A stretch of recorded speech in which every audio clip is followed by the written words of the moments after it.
Seven কিন্তু একটু গোলমেলে planet, কারণ রুল করছে কেতু। কেতুর সব ব্যাপারে হিডেন, এদেরকে বোঝা যায় না। সে আমরা মজা করে বলি না যে কোনো কোনো মানুষকে বুঝতে সারা জীবন চলে যায়, তার মধ্যে এরা কিন্তু একজন। কেউ শুনলে হয়তো রাগ করবেন, কিন্তু এটা তো খারাপ না। আমাকে যদি কেউ বুঝতে না পারে তার প্রবলেম। এরা ভীষণ রহস্যময় এদের জীবন। এরা সবসময় অচেনাকে চেনা, অদেখাকে দেখা, এইগুলোতেই ব্যস্ত, বা একটু পালিয়ে পালিয়ে বেড়ানো, একটু পালিয়ে পালিয়ে বেড়ানো। এরা সবার সঙ্গে থাকতে পছন্দ করে না। এক ঘর লোক, ওরা কিন্তু একটা চেয়ারের মধ্যে সাইডে গিয়ে বসে রয়েছে। তার মানে কি সেই গাঁটে গাঁটে বুদ্ধি, যেটাকে আমরা বলি, গাঁটে গাঁটে বুদ্ধি থাকে কিনা বলতে পারবো না, কারণ বুদ্ধির সঙ্গে কেতুর কোনো দূরতার কোনো কানেকশন নেই। কিন্তু এরা চিন্তা করছে তো আলাদা।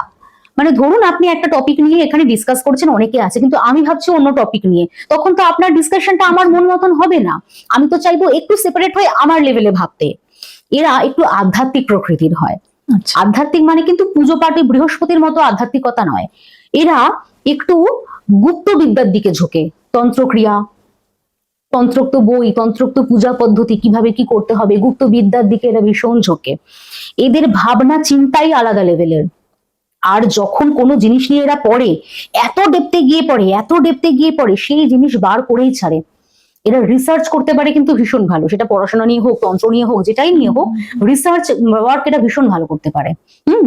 আর একটা এদের গুণ রয়েছে, সেটা হচ্ছে এরা মানে এদের মতো সেটা আর কেউ পারবে না, যে সবকিছুর ডেপথে, মানে ধরুন আপনি কোনো কিছু আমার কাছে প্রকাশ করতে চাইলেন না, কিন্তু ওই 5 মিনিট কথা বললো কি 10 মিনিট কথা বলে পুরো রিচ করে ফেলা।